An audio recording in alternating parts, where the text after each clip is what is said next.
You know just how far the east is from the west, from one scarred hand to the other.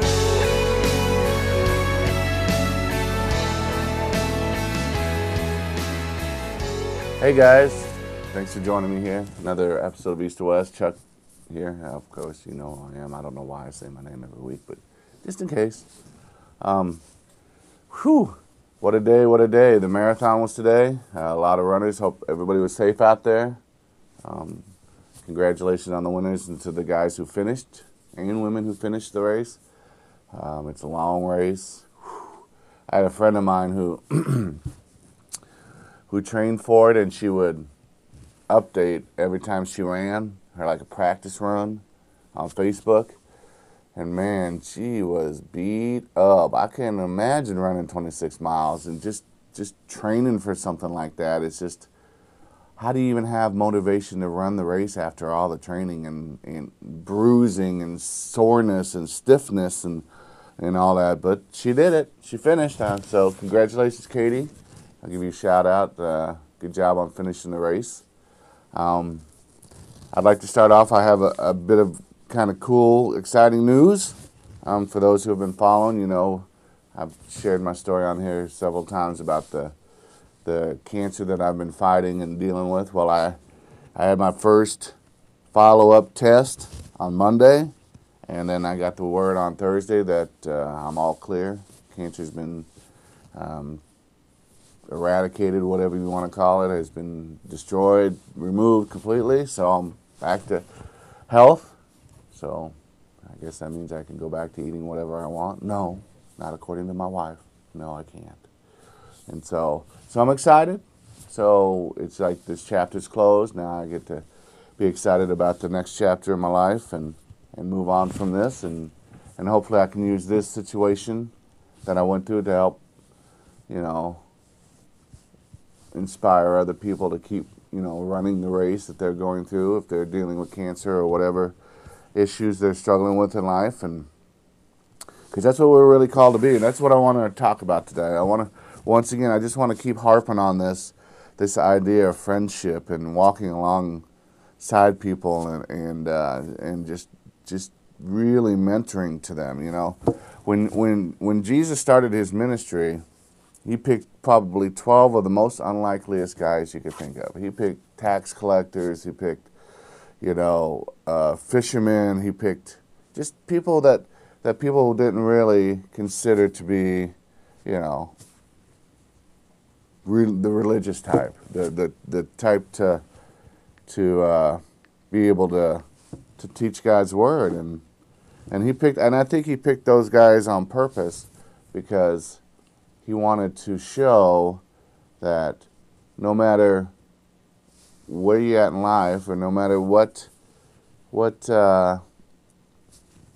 occupation you have, or whatever somebody thinks about you, or whatever, however society labels you, you're always still able to minister for God. You're still able to minister to other people, to reach out to other people, to heal people. I mean, he picked these 12 guys and he walked with them daily for 3 years and taught them and showed them how to love each other. You know, the miracles were cool and healing was cool and all that, but I think what he was really trying to teach was the concept of loving each other unconditionally. Because I'm sure walking and hanging out for 3 years together, I'm sure there was tension. I'm sure there was times when they got on each other's nerves. There was even a moment when they were trying to figure out who is the greatest disciple. You know, who is the best of all of them. And Jesus had to check them. Jesus had to say, if you want to be the greatest, you got to become the least. You know, you got to be able to bend down and wash the feet. You got to be able to, you know, bend down and pick somebody up. You got to be able to do that if you want to be considered great. You can't just be great. You've got to work at it. And there's just the way to work at it is by loving each other and unconditionally. You know, no matter what. No matter how many times somebody annoys you or drives you crazy, or how many times I drive my wife crazy, I know she still loves me, and wants to walk alongside me, and because we've made that commitment to each other. And that's what we should be doing to each other. We should be making the commitment to each other to walk alongside each other in each of our seasons of life. It's just like the race. I just think the marathon is such a great metaphor for life, because it's like, you have all these thousands of people that are running to try to get individual times and medals or whatever. But if you really look at it and you step back and you look at it, it looks just like a big old mass of people just running towards the same goal. They're all running towards the same goal, and that's to finish the race. That's to get across the line. And when you're running with somebody, and I know it's for me, when I used to run, running by myself sucked. It was rough. I was like, this stinks. It was the most excruciating thing that I could ever imagine doing. But when I ran with a couple buddies, and we were chatting, and we all had the same common goal of trying to finish, whatever run we were doing, it made it seem easier. It made it seem like, the pain wasn't as severe, the agony wasn't as bad, because it was like we were connected together through a common goal, and it just didn't seem that the journey was as difficult as it was when we try to go it alone. And sometimes, we have the strength to conquer things. I get that, and I understand that, we can do things individually. But man, isn't it just so much greater when we can celebrate that victory with a friend or a family member or even a stranger? It's just, or we can celebrate their victory that, that they were struggling with and just didn't realize and couldn't realize that they could get over the struggle that they're going through in life. I didn't think I could get over this cancer thing, but from Monday to Thursday was probably the hardest of the whole situation for me, because it was like, okay, now I have to wait. Now I have to, somebody knows the results, but I have to wait, and it was just nerve-wracking. And then Thursday morning I got the email, and I was a coward. I chickened out. I texted my wife and said, hey, can you open the email, and if it's bad, don't tell me. If it's not the results I want, don't tell me. So she didn't email me, text me back for like a half hour. So I'm sweating bullets, I'm like, oh man, my mind is racing. I'm like, oh my gosh, it's not back. Oh, it's spread. It's all over the place. It's just going crazy. What is going on? Why is she not texting me, answering me back? And then I got a text message, and she actually took a picture of the results at the very bottom, and which concluded that there was no cancerous cells in my body. And that was really exciting. I was like, okay, God, I got you. I understand what you're trying to do in this moment. You're trying to calm me down, relax, let me know that I'm not alone, that I'm not walking through this journey alone. And it was just awesome to just really feel that relief. I mean, I was just super excited. And then all of a sudden, it was like, what was really cool about the whole thing, another thing that was really cool when I got that, is when I started to look back at that season of cancer in my life. I wasn't focused on the pain. I wasn't focused on the agony and the just the days of defeat. I wasn't focused on that anymore. I was thinking about all those people that had walked alongside me.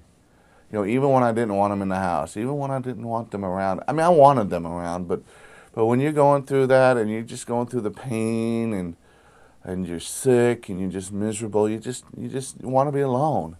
You don't want to have to dress up and socialize. But I just looked at that, and I just remembered and realized that those were the times that God was telling me I was not alone in this journey. He was sending people to tell me that, even though I couldn't see that in the moment. And when I could step out of that moment and I could look back with a different look, because now, that journey that I was going on had a different finish line for me. My finish line was just to get through the treatment, just to survive the treatment. That was my finish line. That was it. But when I got the results Thursday, the finish line changed for me, because it became a starting point again. It didn't become the finish line. It became the starting point for me to continue on to run another race that God has set before me. I mean, he just because you finish one doesn't mean, he doesn't have another journey that he wants you to walk and continue on. And so it was really exciting how my mind just kind of switched, and my thinking and my attitude just kind of switched, and how I was just so grateful for people in my life at that point. I was so grateful for my wife's strength, and I was so grateful for all the nurses at the cancer center, and I was so grateful for, the text messages and the Cubs balloon. They sent me, my friends at work sent me a big helium Cubs balloon. It was cool. I mean, I appreciated it, but now it's like, it's one of the greatest moments of my life is when I got that from my friends, and so it's just when we walk through this world alone and think we can do it by ourselves in our own strength, we're setting ourselves up for failure, because we need friends. I mean, we need companionship. I mean, we need to learn from each other. We need to love each other. We need to just, we spend too much time, trying to, like this block over here, these blocks of this wall over here with these different blocks on it. You guys can't see it, but it's a really cool wall. The producers here put it together. I can't wait till we get it to put behind me, because it's really cool. But if you were to be able to see it, it's got all sorts of different colors of bricks in it.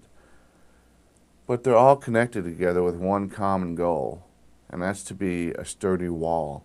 That's to be something that they can hold on to each other and connect and become a part of something, that is just, it can be just magnificent. And when we spend time, trying to categorize people, and we spend time trying to label people, and we spend time trying to, separate people, then, it's silly to me. It's just silly. It's silly to me to see all that going on in the world when we could be walking so close together. And the other day, I went and had kind of a celebratory lunch. I was pretty excited at a local cafe, and that I used to frequent before this illness and all that. And the owner was so excited to see me, and so excited to hear that I was healed and all that we started talking. And I don't know how the conversation came up, but we started talking about Easter. And he's a Greek Orthodox, and it was just fascinating. I spent probably one of the best hours of my life learning about a Greek Orthodox Easter service, And instead of, saying, oh, Greek, you're wrong, that's all wrong, I'm not going to listen to you, I had a great conversation with him. I got to, they stay up a little too late for me. Their services go like from 10 p.m. to 2 o'clock in the morning.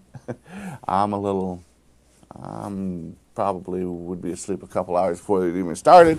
But it was just fascinating to hear that, to hear the traditions, the deep traditions that are rooted in this service for the Greek Orthodox.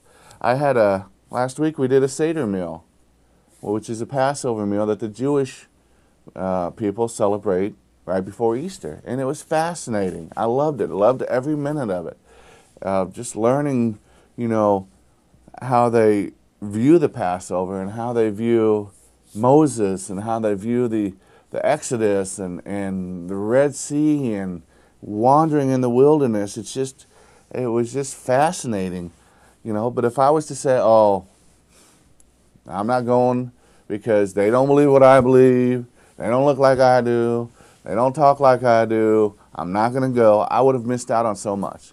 And I think so many times we miss out on so many great things in life because we think, if they don't look like us, they don't talk like us, they don't believe like us, they don't think like us,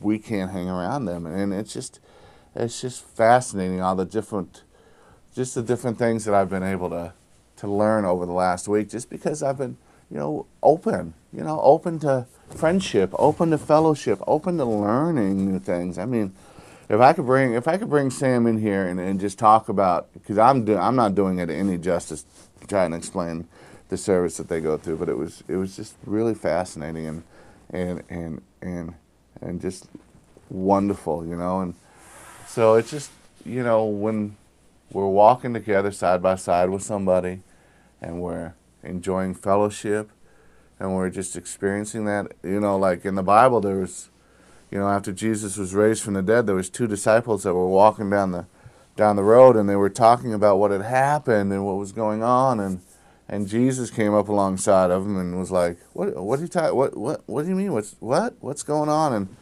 And they were basically like, are you the only new guy in town, basically? Have you not heard what was going on and such and such? And so he walked with them and was, you know, they were talking about scripture and all this other stuff, and they got to their house and they asked him to come in and have a meal with them, and came in, and Jesus came in and sat down, and as soon as he broke the bread, they realized who he was, and then he was gone.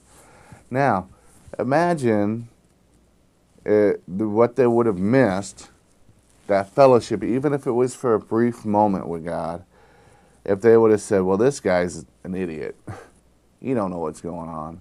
And never invited him into the house. Never invited him in for a meal. You know, even if it was for a brief moment, to experience that moment with God, you know, by a simple invitation, it's just crazy. It's wonderful. There's so many stories in the Bible where, you know, Jesus is invited into places, and sometimes the places he was invited into, you know, the Pharisees, they didn't like it so well. You know, he was hanging out with tax collectors, and he was hanging out with, you know, women who were, you know, I don't know what the word was back then, but they were very friendly. And Jesus hung, because he knew that's who he came for. He specifically said, I came to heal the sick, not for the healthy. I came for the sick, and to heal and to deliver them. And so that's what we need to do. You know, we need to seek out those that are struggling and just say, hey, what's up? How you doing? Let's have something. You know, like I said yesterday on my radio show, I said, you know, sometimes doing nothing with somebody is better than doing something for somebody. And I've learned that, and I realized that over the course of, like I said, going back and seeing all those times when people would just come sit with me, you know, whether it's when I was getting treatment or whether it was at home, you know, just to come and sit with me was probably more powerful than, hey, what can I do for you? Can I get you something? Is there something you need? Can I go somewhere and get you something to eat? Can I do this? Can I do that? You know, which was all fine. There were moments when I needed that, but for me, the most powerful moments to me was when somebody just sat with me while I was going through the treatment. And sometimes that's all we need. And that's all we need to do is just be simple. It doesn't have to be, you know, a big grandiose gesture. It doesn't have to be anything. It can just be a moment. It can just be, you know, because there is strength in quietness. You know, there's strength in numbers. You know, Jesus talks about, you know, a 3-braided cord. You know, when you have a rope that's braided 3 ways, you can't break it. It's unbreakable, because he knew the importance of bonding. He knew the importance of friendship. He knew the importance of deep friendship, not just hey, how you doing, and then 6 months later, hey, how you doing? No, he means a deep, hey, I'm going to walk with you. I'm going to talk with you. I'm going to hang out with you. We're going to do things together. We're going to mentor each other. We're going to go out. We're going to always have, in my house and in any situation I have what's called an empty chair policy. My chairs are never full. There's always room for one more. There's always room for one more to walk alongside us, to walk alongside the journey that if somebody's struggling with, there's always room for one more. There's always room at the end. And so we just got to love each other. And so as I wrap it up today, I just want you to remember 2 things. 2 things I want you to remember. We're not built to do this alone, and it's okay to admit that we need help. We need help when we need it. We need strength. We need friends. We need people that have already been down that journey, that can come back and walk again with us through that journey. Because it like they said, you know, the old adage when I was a kid. I don't know if they're still saying it anymore, but you know, they always just say it takes a village to raise a child. And so I think in this day and age, you know, it takes a community to help raise people up. You know, it takes someone saying, "Hey, what can we do? You know, what do you need? Can we sit with you? Can we talk with you? Can we walk with you? Can we drive you to a treatment? Can we take you to this? Can we do that? Or can we, you know, just how can we help?" That should be our first thing, is how can we help? You know, how you doing and how can we help? And sometimes it's just fun. The journey can be fun. I'm not saying it always has to be doom and gloom and despair and sadness. Like I said, you know, talking with Sam about his Greek Orthodox service and going to the Seder meal was fun. But I got to walk alongside somebody in their journey, and I got to hear their life experiences, you know, and how we really are just truly connected to each other, and how much, you know, we are, like Maya Angelou said, we're more alike than we are different. So that's my cue. That's my 5-minute cue. So anyway, so have a great week. Once again, hey, congratulations to all the runners out there. Hope you guys did great, and we will see you again on East to West. Have a great week. How far the east is from the west, from one scarred hand to the other.